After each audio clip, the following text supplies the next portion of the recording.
UN dan kompetensi dari PT UN itu apa. Nah, kita akan melihat relevansinya PT UN dan pentingnya adanya perlindungan hukum bagi masyarakat. PH ini adalah perlindungan hukum ya. Bagaimana relevansi PT UN dan perlindungan hukum bagi masyarakat. Kita kan sudah belajar bahwa konsep hukum administrasi negara itu adalah konsep di mana sebenarnya negara atau pemerintah itu diwajibkan untuk tunduk dan patuh terhadap instrumen-instrumen hukum administrasi negara yang ada. Sehingga ketika masyarakat mengalami kerugian atau masyarakat mengalami ketidakadilan berkaitan dengan instrumen hukum yang ada yang dilakukan oleh pejabat tata usaha negara atau pejabat yang memang berkuasa pada saat itu, maka dibutuhkanlah suatu lembaga peradilan disebut sebagai pengadilan tata usaha negara untuk bisa mengadili. Jadi PT UN itu adalah suatu lembaga peradilan yang berwenang mengadili ketika ada terjadi sengketa administrasi negara. Maka pentingnya pengadilan ini agar apa? Agar pemerintah yang menjalankan tugas dan kewenangannya, dia bisa dilakukan proses pengawasan oleh masyarakat. Sehingga perlindungan hukum itu menjadi nyambung dengan apa yang disebut sebagai bagaimana PT UN itu muncul dan ada di Indonesia. Ingat kita sudah mempelajari beberapa hal yang merupakan konsep ya, bagaimana Indonesia adalah negara hukum yang mana dalam pasal 1 ayat 3 dijelaskan bahwa Indonesia adalah negara hukum yang mana hukum menjadi panglima. Bahkan di penjelasan Undang-Undang Dasar 45 disebutkan Indonesia adalah negara hukum atau Rekstad, bukan Mahstad atau bukan negara kekuasaan. Mahstad atau negara kekuasaan itu dilaksanakan ya tidak menggunakan hukum, tapi menggunakan kekuasaan. Berarti apa? Segala sesuatu yang ada dalam negara kekuasaan itu tidak ada perlindungan hukumnya. Maka kita mempelajari bahwa hukum harus menjadi panglima, begitu ya. Hukum menjadi panglima sehingga hukum itu bisa memberikan perlindungan terhadap masyarakat, dan disitulah kita akan melihat hak masyarakat itu akan terpenuhi, gitu ya, akan terpenuhi dengan adanya hukum tersebut. Sehingga apa? Hak-hak masyarakat yang ada dalam Undang-Undang Dasar, dalam peraturan perundang-undangan yang lain itu akan terlindungi adanya hukum tadi. Ketika tidak ada hukum, maka dia bisa dilanggar haknya semena-mena. Sehingga disinilah kita penting adanya perlindungan terhadap masyarakat. Jadi yang dilindungi itu adalah masyarakatnya. Karena hakikatnya dalam suatu negara, dalam teori kontrak sosial, masyarakatlah yang sebenarnya itu dijunjung tinggi. Masyarakatlah yang sebenarnya itu dilindungi, begitu ya. Dilindungi dalam aspek di mana hak-hak masyarakat harus dijunjung tinggi. Yang kedua, dalam negara kita ada penguasa ya, atau ada pemerintah, ada rakyat. Dalam subordinasi yang ada, penguasa itu pasti akan berada di titik yang paling tinggi, begitu ya, dan rakyat berada di titik yang rendah. Penguasa dan rakyat itu kadang tidak seimbang, begitu kedudukan. Meskipun kita yang memilih presiden, kita yang memilih anggota DPR, tapi kedudukannya sangat tinggi mereka, karena mereka adalah penguasa. Maka dengan hukum, ketidaksamaan kedudukan antara penguasa dan rakyat inilah yang harus diseimbangkan oleh hukum. Sehingga hukumlah yang mendapatkan porsi yang cukup besar, begitu ya. Sehingga penguasa itu bisa menjalankan tugasnya dengan baik. Dan yang terakhir adalah ada yang memimpin, ada yang dipimpin, gitu kan. Pemimpin kita, presiden, bupati, wali kota itu adalah sebenarnya dia dipilih oleh rakyat, gitu ya. Dia menjadi pemimpin karena dimandatkan oleh rakyat. Sehingga pemimpin harus menjalankan tugasnya dengan baik, begitu ya. Sehingga tadi itu hak-hak masyarakat harus dijunjung tinggi, hak-hak masyarakat harus dilakukan proses perwujudan, sehingga ketika penguasa dan pemimpin lalai menjalankan itu, atau penguasa dan pemimpin melakukan tindakan-tindakan yang sewenang-wenang tadi saya katakan, yang menyalahgunakan kewenangan atau melampaui kewenangan yang ada, maka dia bisa diadili di suatu peradilan yang disebut sebagai pengadilan tata usaha negara. Oke, ini yang saya katakan tadi bahwa karena adanya subordinasi yang ada, banyak pihak, siapa yang sering dirugikan? Ya pasti masyarakat, ya kan? Tidak mungkin pejabat dirugikan, kan gitu. Yang paling dirugikan adalah masyarakat, sehingga dalam kedudukannya sebagai masyarakat, maka dia sering dirugikan. Sehingga apa?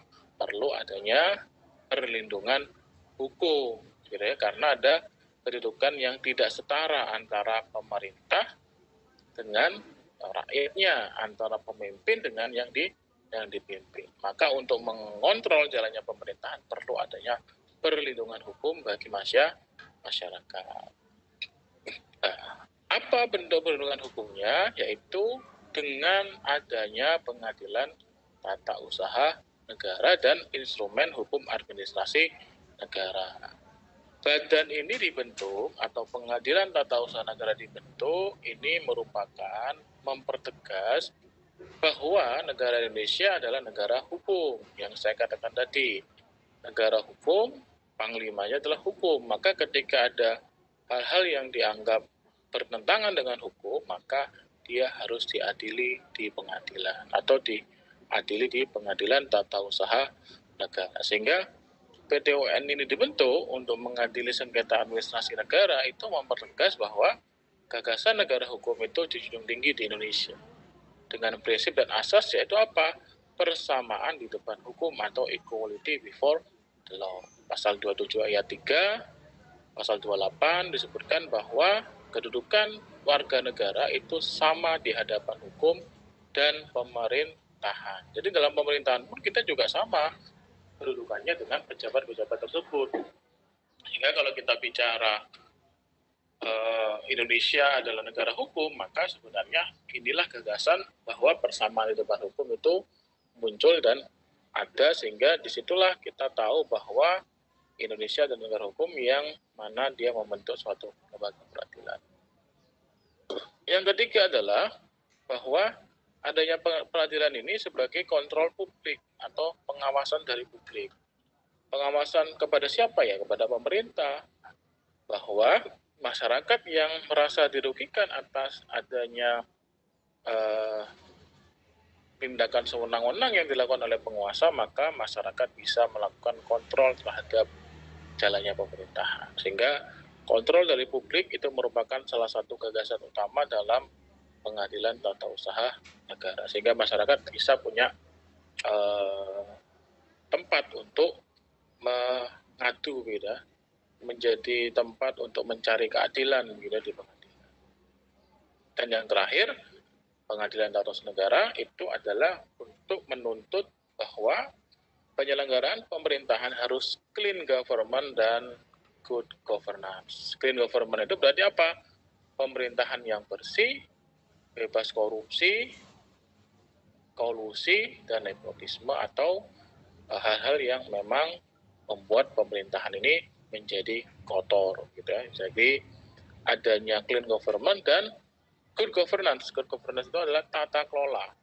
Good itu baik, governance adalah tata kelola. Bukan governance ya, beda. Ini berasal dari kata Perancis, governance. Jadi tata kelola yang baik itu jadi salah satu unsur bagaimana pemerintah itu bisa menjalankan dua, clean government dan good governance. Sehingga pemerintahan yang dijalankan oleh pemerintah itu bisa dikontrol, dan ketika dia tidak melakukan itu, maka dia bisa diadili di pengadilan tata usaha negara. Buktinya apa? Bahwa yang pertama, dulu PTUN itu ada kadang dia sepi, begitu ya. Sepi itu tidak banyak orang yang menggugat, tapi semakin ke sini, dan kedudukan PTUN kan dia hanya ada di ibu kota provinsi ya. Misalnya kalau di Jawa Timur itu hanya ada di Surabaya. Jadi semakin ke sini pengadilan tata usaha negara itu semakin ramai. Ini menjadi bukti bahwa pengadilan tata usaha negara yang dulunya sepi, masyarakat tidak tahu mau mengadu, sekarang sudah ramai. Jadi kalau mau kita lihat di PT UN dulu tuh hakimnya nganggur gitu loh, tapi sekarang sudah banyak sekali kasus-kasus yang muncul di PT UN, sehingga ini menjadi bukti bahwa masyarakat sudah aware, masyarakat sudah memahami sebenarnya ketika dia dirugikan maka dia bisa menggugat di pengadilan tata usaha negara. Jadi disitulah kita bisa melihat bahwa PT UN itu menjadi salah satu bukti peradilan yang memang bisa diwujudkan melalui good governance dan good governance. Setelah reformasi pun, setelah adanya gagasan otonomi daerah dan banyaknya kewenangan dari pemerintahan daerah, dulu kan pemerintah daerah tidak punya banyak kewenangan karena dulu zaman Orde Baru, zaman Soeharto, dia hanya kepanjang tangan dari pemerintah pusat.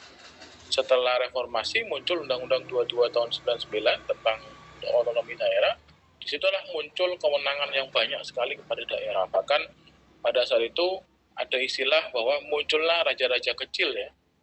Jadi bupati, wali kota, gubernur itu ibaratkan raja. Dia punya kewenangan yang sangat banyak untuk menyelenggarakan pemerintahan. Mulai membuat izin, melakukan investasi, membentuk badan usaha, ataupun melakukan sesuatu yang itu sebenarnya kewenangannya sangat besar.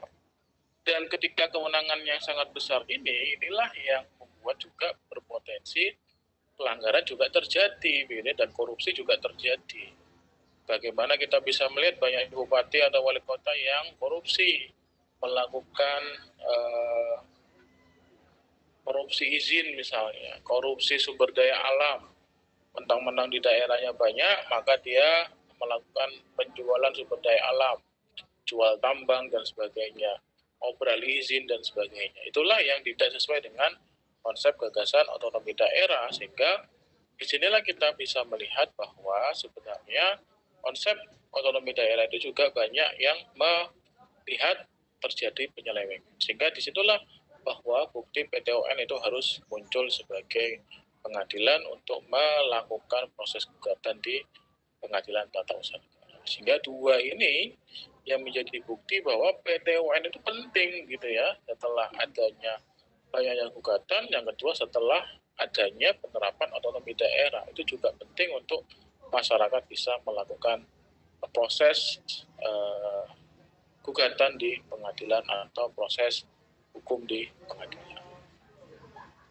Lagi-lagi kita bisa melihat pengakuan terhadap negara hukum Rechtsstaat itu muncul ya dalam konsep negara hukum Rechtsstaat yang kita anut berdasarkan hukum Belanda begitu ya. Kita tahu bahwa pengakuan dan perlindungan hak asasi manusia dan pembagian kekuasaan serta penyelenggara negara berdasarkan undang-undang itu merupakan salah satu ciri dari Rechtsstaat begitu ya, dan salah satunya yang dimiliki ciri khususnya adalah adanya peradilan administrasi negara. Hal ini berbeda dengan konsep hukum Anglo-Saxon atau rule of law yang dianut oleh Inggris.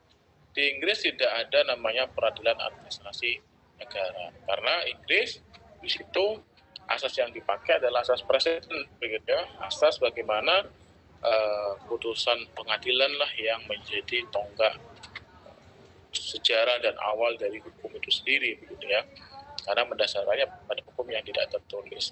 Sedangkan kalau Rechtsstaat yaitu hukum, kita sudah jadi PIH ya, Rechtsstaat atau negara hukum civil law itu mendasarkannya pada undang-undang. Ini saya katakan. Jadi penyelenggara negara pemerintahan itu harus tunduk dan patuh terhadap undang-undang.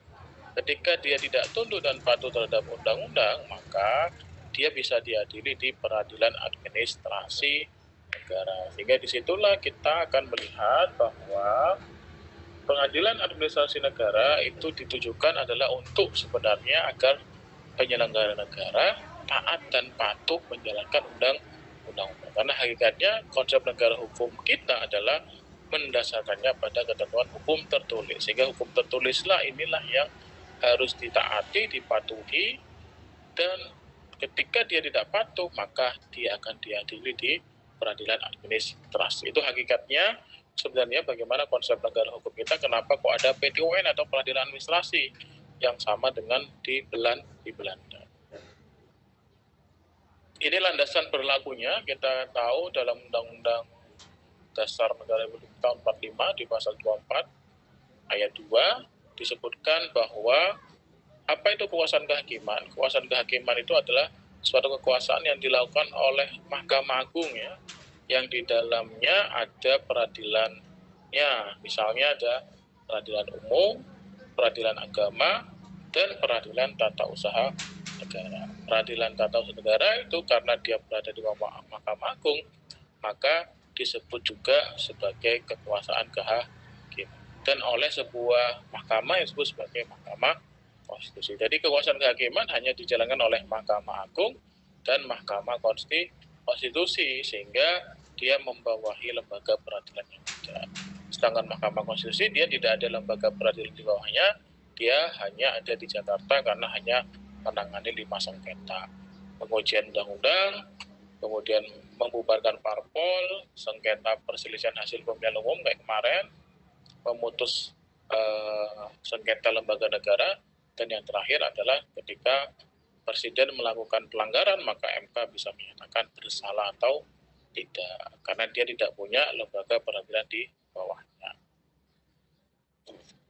Kemudian dalam Undang-Undang Nomor 14 tahun 70 tentang kekuasaan kehakiman juga disebutkan bahwa di situ PT UN itu ada, yaitu di undang-undang yang pertama, dasar hukum yang pertama adalah Undang-Undang Nomor 5 tahun 80 tentang Pengadilan Tata Usaha Negara. Undang-Undang PT UN ini lahir di tahun 86 sebagai respon dari Undang-Undang 14 tahun 70. Kemudian ini diubah, diganti dengan Undang-Undang Nomor 4 tahun 2004 dan diubah juga melalui Undang-Undang Nomor 9 tahun 2004 tentang perubahan dari Undang-Undang PT UN. Jadi intinya keberadaan PT UN itu sudah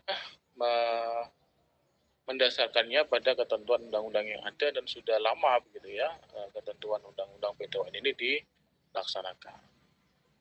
Bahkan sudah diubah lagi dengan Undang-Undang Nomor 48 tahun 2009 ya tentang kekuasaan kehakiman, dan diperbarui lagi melalui Undang-Undang 51 tahun 2009 tentang perubahan kedua dari undang-undang ini tentang PT UN. Jadi sekarang dasarnya adalah Undang-Undang 51 tahun 2009 tentang perubahan 2 dan perubahan pertama. Jadi perubahan pertama dan kedua itu masih tetap dipakai begitu ya.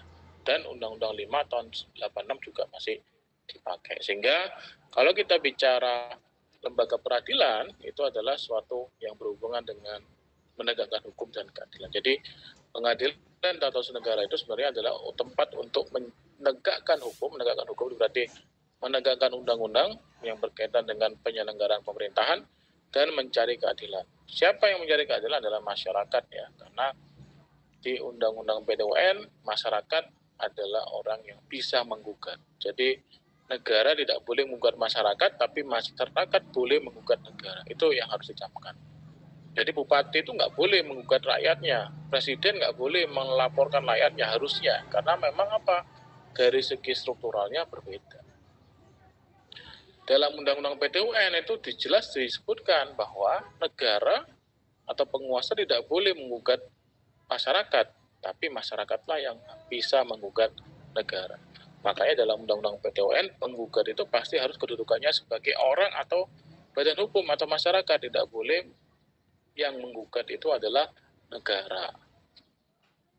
Sedangkan peradilan adalah badan yang melakukan peradilan, yaitu bertugas untuk memeriksa, mengadili, dan memutuskan suatu perkara. Sehingga tugas dari pengadilan adalah menegakkan hukum dan keadilan yang berfungsi untuk memeriksa, mengadili, dan memutus perkara bagi sengketa yang ada dalam hukum administrasi negara.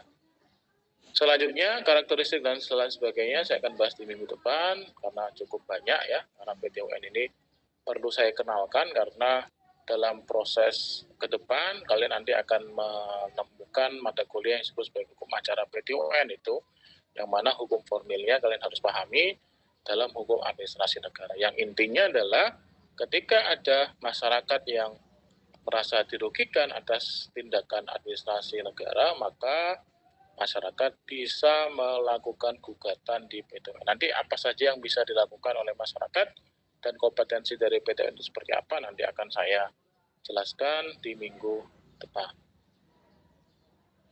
Oke, sampai sini ada yang mau